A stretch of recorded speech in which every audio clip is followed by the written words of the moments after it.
What's up, guys? C4 back again for another weekly Esports Arena Series Z breakdown, and we're going to talk about the Pro Night that happened last Friday, as well as Series Z Open Night that took place here on Monday as well. So let's jump into it. Yeah, so on the Pro Night that happened this past Friday, we had 4 teams pretty much duke it out here. We had Oxygen first up versus ESA Blue. And game 1 was kind of a close game. It was 3-2 on Aquarius CTF, but it was Oxygen who came out on top and took that game.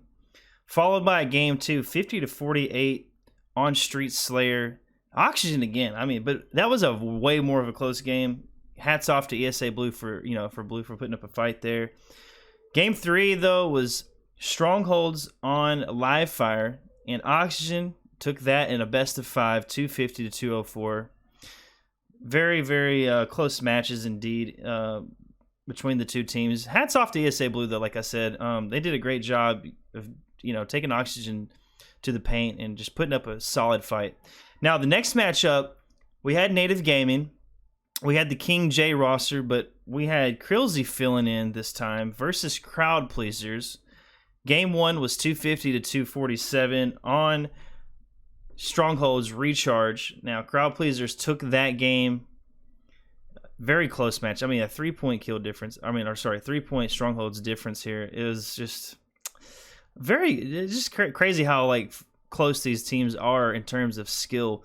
Now, game 2 was 50-45, a little bit bigger of a difference in terms of points, but that was Native Gaming who took that game on Live Fire in Slayer. And game 3 was 3-2 in favor of Native Gaming on Catalyst CTF. Another close matchup. These are pretty much all close games for the most part in the Pro Night games. Game 4, Native Gaming took that in the best of 5. Streets King of the Hill, they actually dominated this one a little bit more than usual. It was 3-1. That's a little bit bigger of a gap in terms of King of the Hill. So hats off to them and King J for doing a great job, guys. You're doing good. Keep it up. I'm hoping you guys show up to Orlando and whoop some ass. I want to see you guys do great.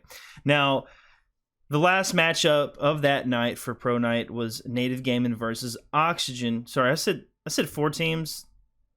It was 3 teams. So it was Native Gaming versus Oxygen. Game 1 went to Native Gaming on Live Fire King of the Hill 3-1, and they're a really good King of the Hill team. These last few King of the Hill games we've seen from them in these matchups, they do a great job of controlling the map and controlling these hills. Now, game 2, a lot closer in terms of points. 50-47, though. Oxygen take this one on Catalyst Slayer. But game 3, 250-230. Oxygen took this one on Street Stronghold. Now, these all are best of 5s, but Native Gaming was able to bounce back in game 4 in a dominant fashion on Bizarre CTF 4-1. So great job, man. I mean, coming back, you were down 2-1. You tie it up. It's 2-2 at this point. Now game 5, this is where Oxygen iced up in a very tightly knit game on Recharge Slayer. Now this one came down to the wire. It was 50-49. If you go back and watch this, I'll put the VOD in the description below. You can go check those games out. Now, on Fridays, Why Not and Shyway put their little show on, so I'm going to have to watch that. I didn't get a chance to watch that back because I pretty much skipped straight to the games to watch those, but they always have a great show these last few weeks that they've done it. Moving on, though, we have the Series E Open that's happens on every Monday for most part, except for it didn't happen last week because it was Labor Day weekend. Now, we had 8 teams duke it out. ESA Blue, though, was the first matchup of the night versus FaZe. The first game, though, FaZe took it 5-0 on Aquarius CTF. What a blowout. I mean, FaZe was just showing their dominance in that. But ESA Blue made it a tightly knit game in the second game on Catalyst Slayer. It was 50-46, and FaZe was just barely able to edge them out. It was pretty much a close-knit game through the whole game. So great job from ESA Blue. They're really showing that they have improved quite a bit. So I don't know if it's them improving or FaZe sucking, but it seems like they've been improving. Oxygen versus FaZe was the next matchup. Game 1 went in favor of FaZe. Live Fire Strongholds 250 to 68. They just showed that they were the dominant team here. They're a great, you got two of the best players in the game on that team. Now Renegades is very well known for his Strongholds game, so you can see why they won that. Now Recharge Slayer was the next matchup, 50 to 34. Pretty much another blowout from FaZe.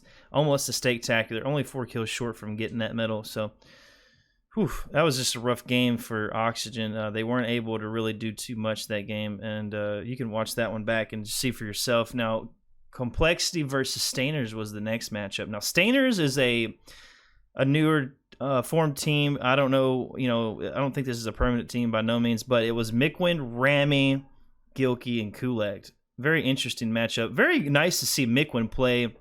I haven't seen him compete yet, and he's definitely trying to get in here and get some practice in. This was a great time to get some practice in. I consider tournaments practice, in my opinion. But Game 1 went in favor of Complexity live Fire Strongholds 250 to 189. So great job, though, from Stainers getting points up on the board. I mean, 189 is no small feat, so they did put up a huge fight there. They were able to control, a nice portion of that game.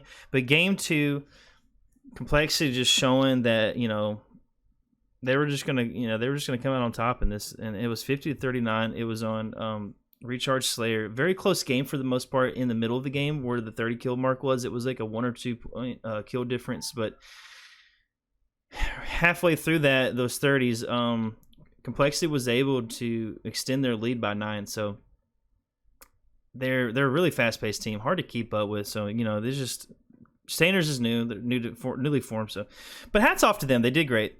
Complexity versus FaZe was the next matchup. Game 1, Complexity was dominating FaZe pretty much the entire match, 2-0 on Bizarre CTF. FaZe was only able to get the last flag cap. I think it was at the last minute of the game. It was just like a desperate flag, but Complexity dominated that whole match. They were out slaying FaZe.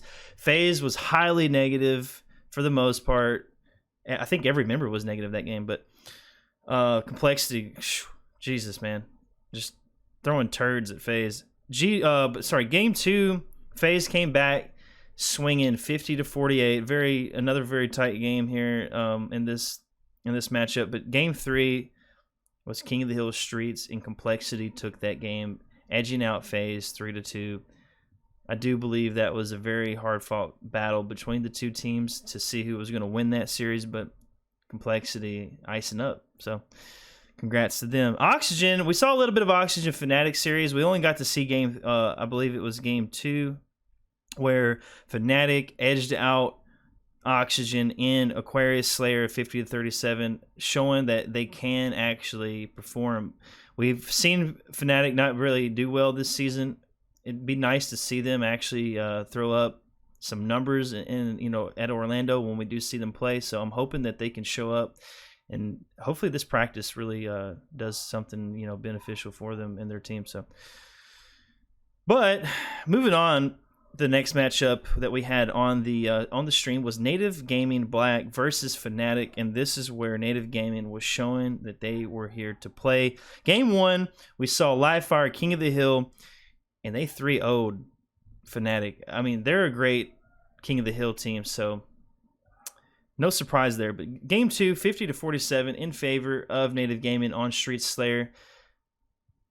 That was a tight game. I'll give it to Fnatic. They put up one hell of a fight that game. So yeah, it just sucks that you barely lost there. You could have probably pushed it to Game 3. But Native Gaming Black versus FaZe was the next matchup, where Native Gaming coming out on top in Bizarre CTF 2-0. Just showing FaZe you're not a good CTF team on Bizarre. They're just showing them. I mean, that's the second CTF game that FaZe lost in this series. But moving on to Game 2 was 50 to 46 Recharge Slayer, where FaZe was barely just able to edge out Native Gaming.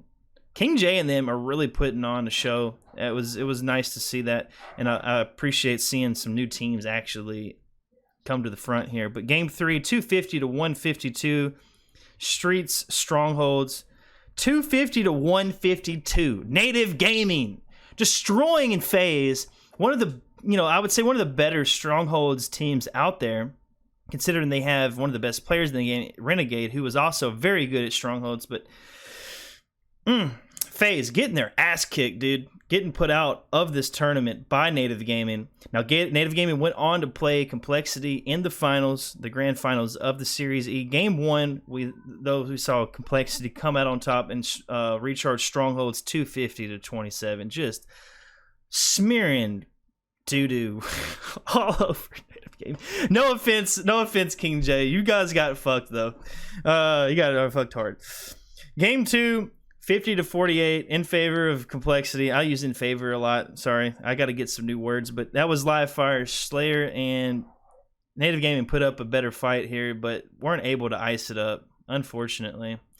And this is going to conclude my report of Series E and Esports Arena Pro Nights. And I'm going to try to do this every week, like I said. So stay tuned, like and subscribe if you want to keep following this series. If you don't get to catch all the action live, I will be putting links in below of those two VODs. Now, I did timestamp a comment on the Series E Monday night, so if you want to check out those games, there's timestamps on that video on the Esports Arena channel. So anyways, guys, it's going to conclude it for this week for the Esports Arena Series E report. Check me out next week. I'll try to put out a video right before I go to Orlando of my predictions and pool play and who I think is ultimately going to win. So, and stay tuned for my exclusive merch giveaway for Orlando.